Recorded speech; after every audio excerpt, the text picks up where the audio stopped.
Russ, just to give us a bit of background, just tell us a little bit about some of your experience in the industry and the organisation that you've helped set up. Sure. Well, I've worked in technology and telecoms for, about 15 years or so at places like Skype, O2, Telefonica. Before that was financial services for about 12 or 13 years. And then 5 years ago, I set up this group called Tech London Advocates, which was all about how do we build a community of tech leaders, diverse tech leaders from the private sector to support the great things that are happening in the London tech ecosystem.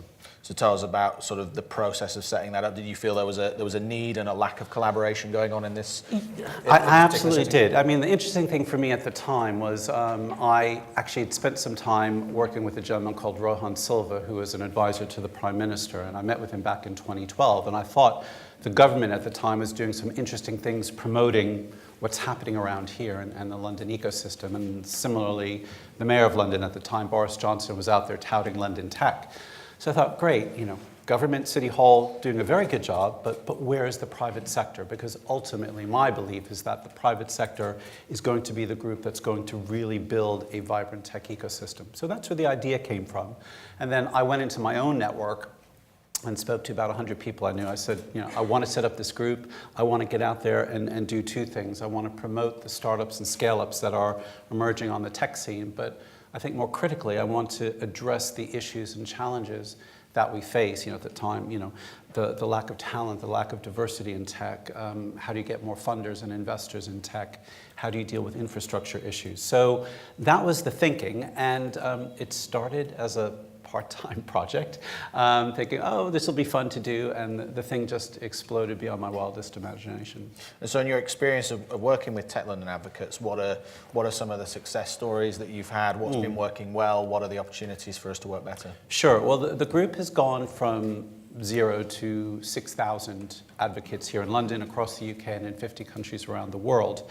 I ask advocates to do three things. Use us as a resource when speaking, blogging, tweeting about tech, the good, the not good, doesn't matter, but let's speak with a consistent voice, so there is a marketer in me. Two, the group is open, free to join, entirely inclusive, but I ask every advocate to bring at least one new advocate into the community, network effects, which I learned at my days at Skype. And then three, it's about adopting the ethos, which is, we're all volunteers coming together. I do all of this pro bono. How do we help one another for the greater good? If an advocate reaches out and says, do you know so-and-so, can you connect me? I'm trying to do this. Either say, yes, I can help, or say, no, I can't help. Let me see if I can find somebody who can. That's all I asked, designed for very busy people. And then literally within weeks of launching, advocates came to me and said, we want to do more. We want to start getting more involved. So we started to set up working groups on immigration policy, on education. We have a Women in Tech group, which is our largest group. We've got over 2,000 in that community. They have their own meetups, their own website, et cetera. So for me, we've been campaigning hard on immigration matters, on investing in digital skills, on really speaking out about the importance of diversity in tech. I mean, it's shameful for me that this is a sector that is 80% men, 20% women, predominantly white men. We need more blacks, we need more minority ethnics in the community. What are we doing to fix that and address that? So those are the things that we're working on. And I think what's happened over the past 5 years is I think we've done a good job getting the ear of government leaders, people in City Hall, people like Sadiq Khan, to say, this is what the community is looking for. These are the policies that we would like you to implement on, for investors, for immigration strategy, whatever it might be. And it's been very exciting in that regard. And then we now have a global dimension to this group. So again, through collaboration, an advocate reached out to me, a woman based in Copenhagen, and said, Russ, I want to do what you do in London, but I want to do it in Scandinavia. So we sat down, crafted a licensing agreement where I licensed the brand, the IP, and the operating principles for a whopping £1 a year. So it's not about making money, but it's about having a commercial arrangement. She's launched Tech Nordic Advocates, which covers Scandinavia and the Baltics, and now we have 7 more sibling groups in the north of England, Belfast, Spain, Singapore, Bay Area, Shanghai, and then last week I was in Bogota. We launched Tech Bogota Advocates. So how can this model be used to help cities that are trying to build tech ecosystems. Again, everybody coming together with a spirit of volunteerism. So the main challenges right now are immigration policy, diversity, as you were saying. Is that similar to other places around the globe, or is that just unique to... No, it's very similar. I mean, we do have another wrinkle here, something called Brexit, because we're lacking uncertainty about where this is going to land. We know we're going to lose freedom of movement. We won't have a fit-for-purpose immigration policy when we leave. So that's something fairly unique to us, but just even in Bogota, very vibrant early-stage startup ecosystems, but they're talking about shortage of talent, lack of diversity in talent.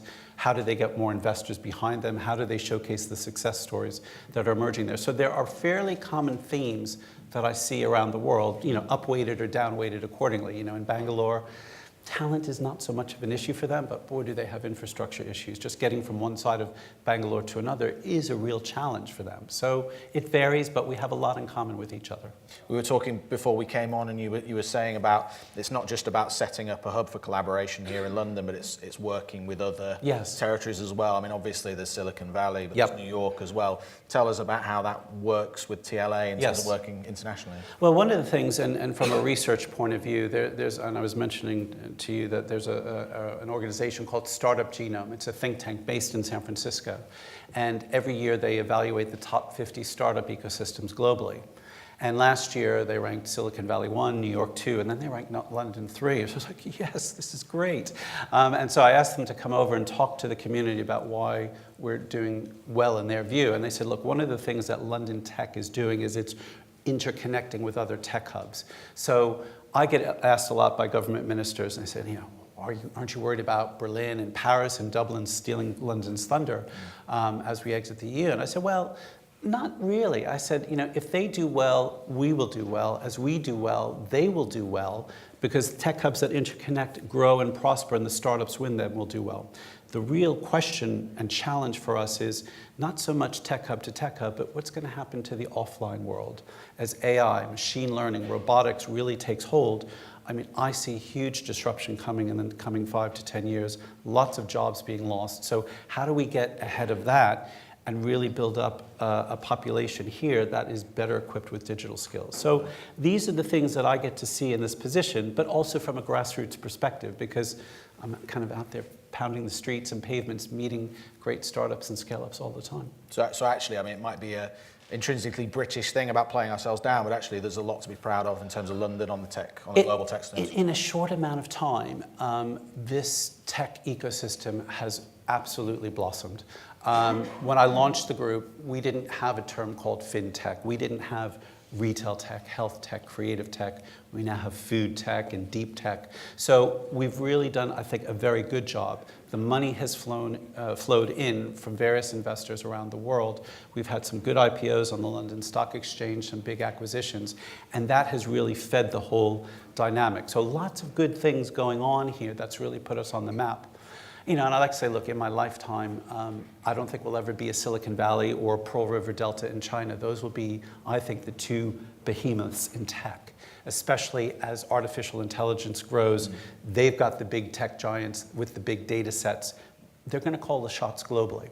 However, London and the UK can play a very interesting role in this ecosystem in terms of being in the center of the world, showing that we've got great creative and innovative startups and scale-ups, that we have a government that's open to creativity and innovation. And I think we will be one of the leading tech hubs globally, but it's not without its challenges and hard work.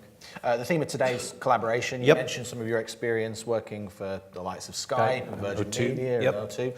What are some of the best organizations that you've worked at in terms of collaboration, and what do they do to succeed? Yeah, I mean, of those, a couple of those organizations, again, it's hard work, but when I was at Skype and I was invited to be a vice president to help them put Skype on mobile. And obviously, I'm assuming some of you probably have been using Skype on mobile for many years, but for then it was a desktop business. And so part of the way to do that was to collaborate with mobile carriers. So we did partnership deals with 3 here, with KDDI in Japan and with Verizon Wireless in the US. And they were not easy. They were not easy for Skype, which is very proud of its kind of, we're doing this and we're focused on this, and we don't really want to necessarily work with partners. But part of it was also saying the mobile ecosystem is different, and a way for us to expedite our way to get people to use Skype on mobiles is to do some carrier relationships. Not easy to do, but you can create a win-win. When I was at O2, I did the deal for the O2, which is probably one of the toughest sells I had to do in my life. Some of you might remember this thing called the Millennium Dome, this white elephant that was created. And I'll never forget, on kind of a few weeks into the job, I went into the group chief executive and glasses down over his nose. He said, "Russ, we're really happy to have you here, but do you really want to rebrand the Millennium Dome? Are you crazy?" And so, and we signed the deal in 2005. And again, there was some give and take on what do you need to do to make that a success, and it wasn't easy. And then the doors opened in 2007, and today it looks great. It's supposedly one of the most successful indoor venues in the world. But that deal almost didn't happen, again, because of trying to get people to understand what collaboration is all about, what partnership's all about, and how do you create win-win scenarios. A lot of work went into that, but it's now, I think, and hope, a great asset for London.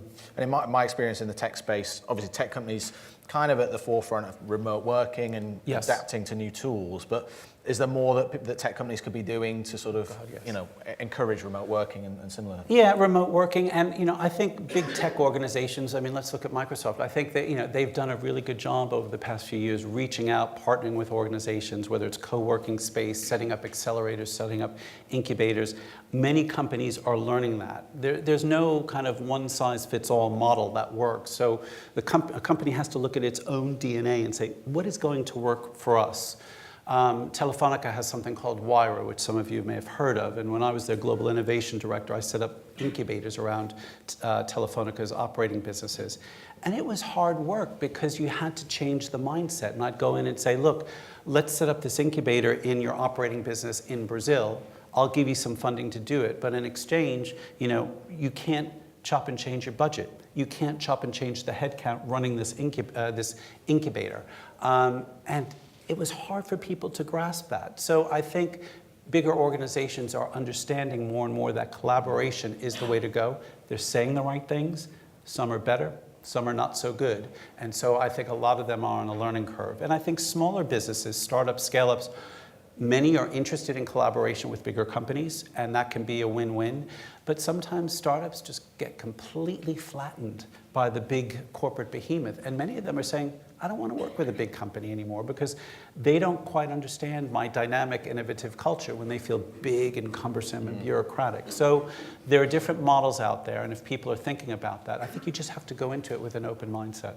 This is sadly a shorter session, guys. I'm keen to just get any questions, if there are any, immediately.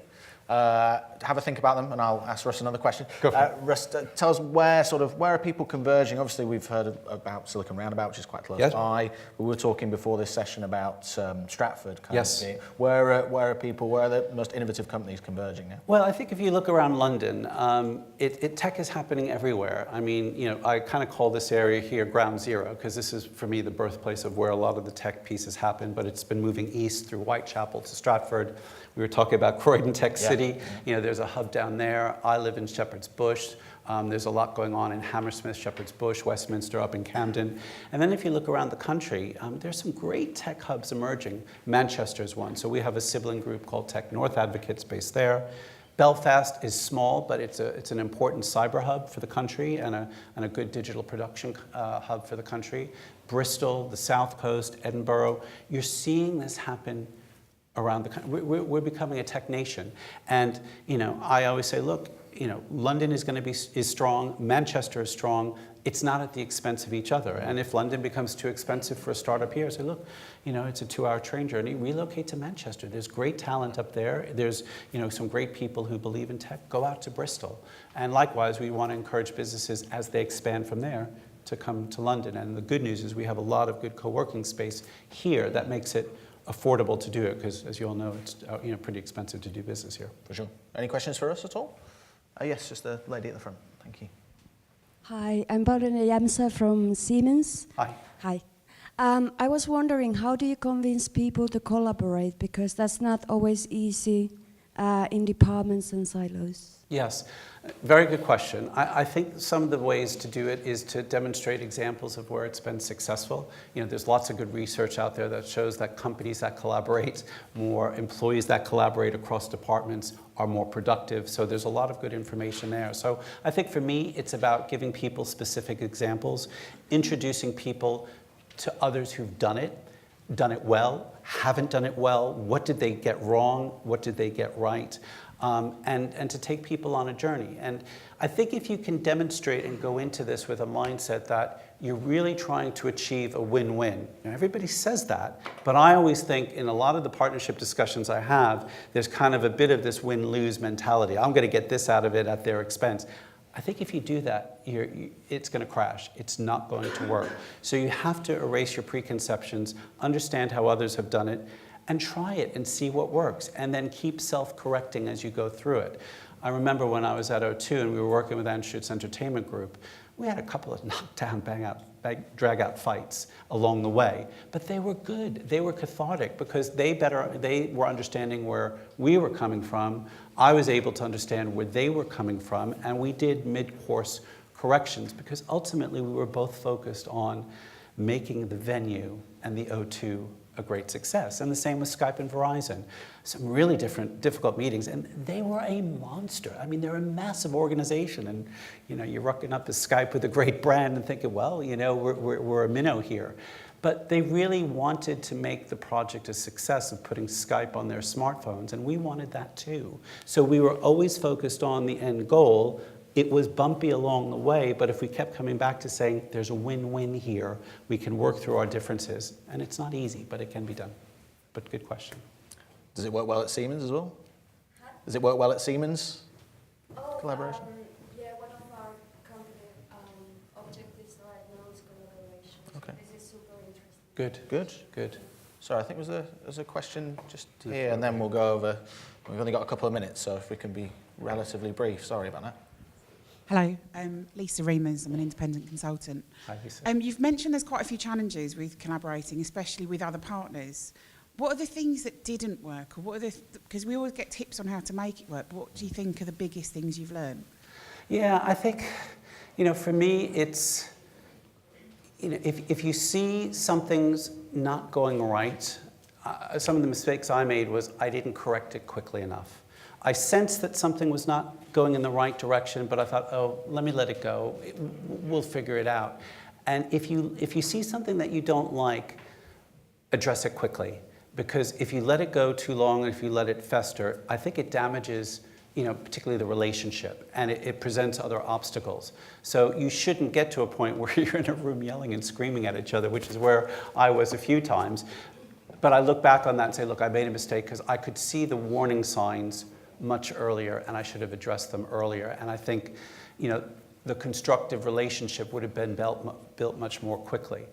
I think also in this day and age, we talk a lot about transparency. And I look back on that and think, I should have shared and been more transparent with my objectives. Not just the end prize, but, you know, what is the amount of money we're investing behind this? What resources are we putting behind this? How am I looking at this partnership from a profitability point of view? And I look back and say, if I did it over again, I'd actually share that up front and say, this is what I'm aiming for, so that you know and you can completely understand that these are my objectives, not just the end goal, but the financial metrics, the ROI, et cetera, so that they understand why I'm making the decisions that I'm making from a collaboration point of view. So those would be a couple of things that I would suggest. Thank you for your question. We've got time for just a very quick one at the back. Oh, hi, Jamie Campbell from Accenture. Jamie. With recent big tech scandals such as Facebook, how do Tech London advocates sort of influence and lobby the government for regulation, but also to foster innovation? Yep. I think, well, first of all, you know, the Facebook thing, I've been pretty vocal saying they've made serious mistakes. I also don't think the way they handled it with Mark Zuckerberg's interview was as effective as it should have been. They are now going to seriously change the dynamics of the tech ecosystem. Many of the companies that I see and meet with, you know, monetization of data is a key part of their approach to building their businesses. And this is going to change that dynamic significantly for them. I think regulators here in the UK, in the EU, and in the US are going to be much tougher now going forward. And you know, Facebook drove some of that. You know, I think some of these big companies, they've gotten away with it. And from my point of view, when I speak about Tech London advocates, is, you know, I will point the finger at the big tech giants and say, look, you know, they do some wonderful things, but they're not doing some good things over here, and they have to be fixed. And that's a key part of our message. And when I look at the startups and scale-ups that I work with, I kind of say to them, look at what they're doing, look at how they're behaving. There's some things you might want to emulate, but there's others that you don't want to emulate, and you don't want to get into this position. I mean, you know, within a week, Facebook's brand, which, you know, we've all kind of grown to love and admire, has been dramatically tarnished. I think they'll be able to pull it back, but I don't know. And as we find out more and more about how they've used data, I think it's going to get pretty ugly. I think the challenge that we face at Tech London Advocates, as I talk to government leaders, is, you know, we need to look at regulation, but let's not swing the pendulum so far that we're choking people off. Because, you know, we're in a global landscape. And if you look at places like China, data privacy in China is not to anywhere near the degree that we have it here in the UK, or even if you look at markets like Germany. So, but they compete on a global landscape. Their obsession is control and access to data. So if you've got data that you're using as a business for China, you have to have that data in China. But the actual privacy behind it, they're much more lax about it. So then how do we compete, or how do the US tech giants compete with that on a global scale, is something that the regulators are going to have to look at. But I mean, this is an hours-long discussion, as you can imagine. Guys, thank you very much for your questions. I have to bring this session to a close, unfortunately, but please go and talk to Russ afterwards, and check out Tech London Advocates online. I'm going to welcome Kate back to the stage, but in the meantime, please join me in thanking Russ. Thank you.